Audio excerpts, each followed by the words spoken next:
तो दोस्तों आज हो गया 18 दिसंबर 2022 ईपीएस में देश दुनिया की सभी ताज़ा बड़ी खबरें लेकर आए सिर्फ आपके लिए। चलिए फटाफट खबर शुरू करते हैं। उससे पहले चैनल को अब तक सब्सक्राइब ना किया हो तो फटाफट चैनल को सब्सक्राइब कर दे, लाइक कर दे, शेयर कर दे ताकि इसी तरह की खबर आप हर रोज देख सके। चलिए शुरू करते हैं आज की पहली बड़ी खबर। दिल्ली के मुख्यमंत्री अरविंद केजरीवाल ने आम आदमी पार्टी के नवनिर्वाचित पार्षदों से कहा है कि वो अपने वार्ड की हर कॉलोनी और गली में जाएं और अपनी मौजूदगी में सफाई कराएं, लोगों की हर संभव मदद करने का प्रयास भी करें।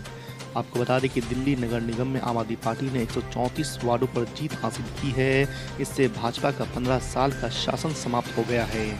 केजरीवाल ने ट्वीट किया है कि हम सभी को मिलकर दिल्ली को साफ करना है।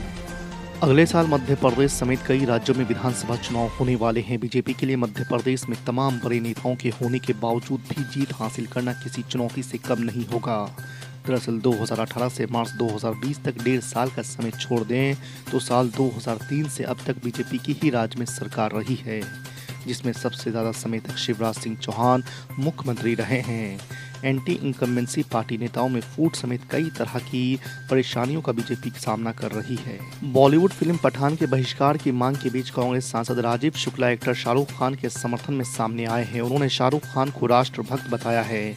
शुक्ला ने कहा है कि शाहरुख खान स्वतंत्रता सेनानियों के परिवार से आते हैं और वो एक स्वतंत्रता सेनानी हैं। आपको बता दें कि ANI से बात करते हुए कांग्रेस सांसद ने कहा कि शाहरुख खान हमेशा पॉजिटिव रहते हैं। वो स्वतंत्रता सेनानियों के परिवार से आते हैं, वो एक ऐसे परिवार से आते हैं जो राष्ट्रवादी है। उन्होंने जो कुछ भी कहा है वो सही है, वो एक राष्ट्रभक्त है। सुप्रीम कोर्ट में नहीं टिकी राहुल गांधी के खिलाफ दलील, वायनाड से चुनाव को चुनौती देने वाली याचिका हुई खारिज। जी आपको बता दें कि सुप्रीम कोर्ट ने 2019 में केरल के वायनाड लोकसभा क्षेत्र से कांग्रेस नेता राहुल गांधी के चुनाव को चुनौती देने वाली याचिका खारिज कर दी है। आपको बता दें कि जस्टिस AS बोपन्ना और न्यायमूर्ति दीपांकर दत्ता की पीठ ने सरिता S नायर की याचिका को ठुकरा दिया है, जिन्होंने केरल हाई कोर्ट के 31 अक्टूबर 2019 के फैसले के खिलाफ सुप्रीम कोर्ट का रुख किया था। केंद्रीय मंत्री अनुराग ठाकुर ने कांग्रेस नेता राहुल गांधी पर चीन के नाम पर भय फैलाने का शनिवार को आरोप लगाया और हैरानी जताई है कि क्या विपक्षी नेताओं का सशस्त्र बलों से भरोसा उठ गया है। अनुराग ठाकुर ने राहुल गांधी की इस टिप्पणी के लिए उनकी आलोचना की, जिसमें राहुल गांधी ने कहा था कि चीनी हमारे सैनिकों को पीट रहे थे। ठाकुर ने दावा किया कि कांग्रेस के पूर्व अध्यक्ष चीनियों के साथ सूप पीने में व्यस्त थे जब डोकलाम में भारतीय सैनिक चीनी जवानों से लड़ रहे थे। बिहार में नगर निकाय आम चुनाव के पहले चरण के तहत सख्त सुरक्षा के बीच 37 जिलों के 156 नगर निकायों में आज मतदान होगा। सुबह 7 बजे से शाम 5 बजे तक मतदान होना है। गया के इमामगंज नगर पंचायत में शाम 3 बजे तक ही मतदान होगा। आपको बता दें कि इस चरण में वार्ड पार्षद के 3,345, उप मुख्य पार्षद के 156 और मुख्य पार्षद 156 को मिलाकर कुल 3,658 पदों के लिए चुनाव होगा। बीजेपी ने नीतीश सरकार पर बिहार में जहरीली शराब से हुई मौतों के आंकड़े छिपाने का आरोप लगाया है। बीजेपी प्रवक्ता शहनवाज हुसैन ने कहा है कि बिहार में जहरीली शराब से मौतों का सिलसिला जारी है, लेकिन नीतीश कुमार का प्रशासन आंकड़ों को छिपाने में लगा हुआ है। वहीं पूर्व डिप्टी CM सुशील मोदी ने भी आरोप लगाया कि मृतकों की लाशों को जबरन जलाया जा रहा है। अस्पतालों में भी इलाज ठीक से नहीं मिल रहा है, नहीं तो कुछ लोगों की जान बच सकती थी। GST काउंसिल की शनिवार को होने वाली बैठक में गुटखा, पान मसाला जैसे आइटम्स पर एक्स्ट्रा टैक्स लगाने को लेकर मंथन हो सकता है। दरअसल मंत्री समूह की रिपोर्ट में पान मसाला और गुटखा कंपनियों द्वारा टैक्स चोरी के मामलों का जिक्र किया गया है। इसके साथ ही एक्स्ट्रा टैक्स लगाने की भी सलाह दी गई है। त्रिपुरा में विधानसभा चुनाव होने से 2 महीने पहले CPIM और कांग्रेस के नेताओं ने बीजेपी सरकार के खिलाफ हाथ मिलाने का फैसला किया है।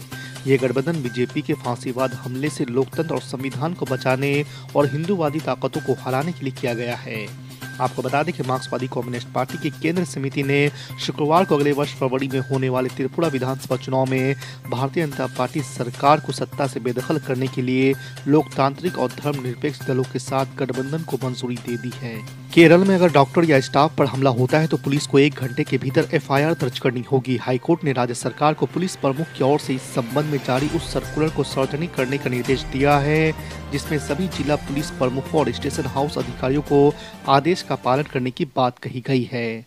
हाईकोर्ट ने इस महीने की शुरुआत में कहा था कि 2022 में डॉक्टरों पर हमले के 138 मामले अब तक सामने आए हैं। यह चिंता का विषय है। कांग्रेस नेता राहुल गांधी की ओर से विदेश मंत्री S जयशंकर को नसीहत दिए जाने पर भाजपा ने पलटवार किया है। बीजेपी सांसद राज्यवर्धन सिंह राठौर ने कहा है कि राहुल गांधी चीन के इतने करीब हो गए हैं कि उन्हें पता है कि अब क्या होने वाला है। दरअसल राहुल गांधी ने शुक्रवार को जयपुर में भाजपा पर चीन को लेकर चीजों को छिपाने का आरोप लगाया था। उन्होंने कहा कि चीन पर सरकार चीजों को छिपाने की कोशिश कर रही है, लेकिन इसे छिपाया नहीं जा सकता। हिंदुस्तान की सरकार सोई हुई है। सरकार इस बात को सुनना ही नहीं चाहती है कि चीन युद्ध की तैयारी कर रहा है। फिल्म पठान का गाना बेशरम रंग को लेकर हर दिन के साथ ही विवाद भी बढ़ता जा रहा है। भाजपा नेता नरोत्तम मिश्रा ने पहले ही गाने में दीपिका पादुकोण की वेशभूषा को लेकर आपत्ति जताई। उसके बाद कई दूसरे हिंदू संगठनों के नेता आगे आए और फिल्म का विरोध करने लगे। मध्य प्रदेश के इंदौर में शाहरुख खान का पोस्टर जलाया गया। अब इस विवाद में विश्व हिंदू परिषद और बजरंग दल भी कूद पड़े हैं। दिल्ली वक्फ बोर्ड के कर्मचारी पिछले कई महीनों से बकाया वेतन के भुगतान की मांग को लेकर शुक्रवार को हड़ताल पर चले गए हैं। साथ ही वक्फ बोर्ड से संबंध मस्जिदों के इमामों और मौज़िरों ने मुख्यमंत्री अरविंद केजरीवाल के आवास के बाहर धरना प्रदर्शन की चेतावनी भी दी है। बोर्ड के एक कर्मचारी ने कहा है कि वक्फ बोर्ड के कर्मचारियों को पिछले 3-4 महीनों से वेतन का भुगतान नहीं किया गया है। वक्फ बोर्ड के कर्मचारियों का कहना है कि बार बार इस ओर ध्यान दिलाया गया, लेकिन समस्या का समाधान नहीं किया गया है। एमआईएम प्रमुख असदुद्दीन ओवैसी ने मीडिया से बातचीत में कहा है कि सरकार चीन की अतिक्रमणकारी नीतियों पर पर्देदारी कर रही है। असदुद्दीन ओवैसी ने कहा है कि देश के प्रधानमंत्री राजनीतिक नेतृत्व के मामले में नाकाम साबित हो रहे हैं। 9 तारीख को ये झड़प होती है और आप संसद में आज बताते हैं। अगर मीडिया में इस पर बात नहीं होती तो आप तो खामोश बैठ जाते। ये सब इनकी नाकामी है। असदुद्दीन ओवैसी ने सरकार से विपक्षी नेताओं के प्रतिनिधि मंडल को एलएसी पर ले जाने की मांग की है। आजमगढ़ से भाजपा सांसद दिनेश लाल यादव उर्फ निरहुआ ने लोकसभा में शून्यकाल के दौरान अहीर रेजिमेंट की मांग उठाई है। उन्होंने कहा है कि अहीर रेजिमेंट बना तो चीन की रूह कांप जाएगी।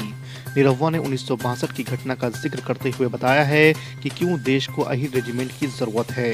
आपको बता दें कि निरहुआ ने आजमगढ़ से चुनाव लड़ने के दौरान भी अहीर रेजिमेंट बनवाने के लिए पुरजोर आवाज उठाने का वादा किया था।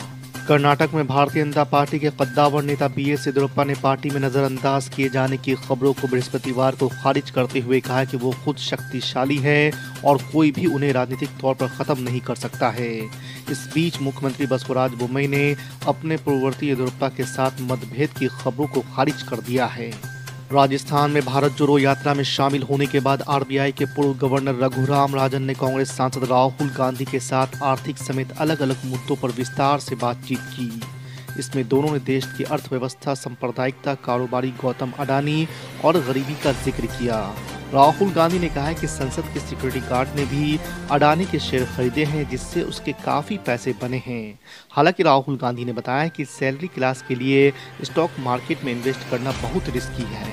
पिछले काफी दिनों से केंद्र सरकार और सुप्रीम कोर्ट के बीच जजों की नियुक्ति को लेकर वाक्य युद्ध चल रहा है। अब इस विवाद की गूंज संसद तक पहुंच गई है। केंद्रीय कानून मंत्री किरेन रिजिजू ने गुरुवार को एक बार फिर इस बात पर जोर दिया है कि जजों की नियुक्ति में सरकार की बहुत सीमित भूमिका है।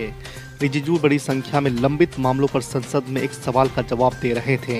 इसी दौरान उन्होंने एक बार फिर से न्यायाधीशों की नियुक्ति की कॉलेजियम प्रणाली की आलोचना की।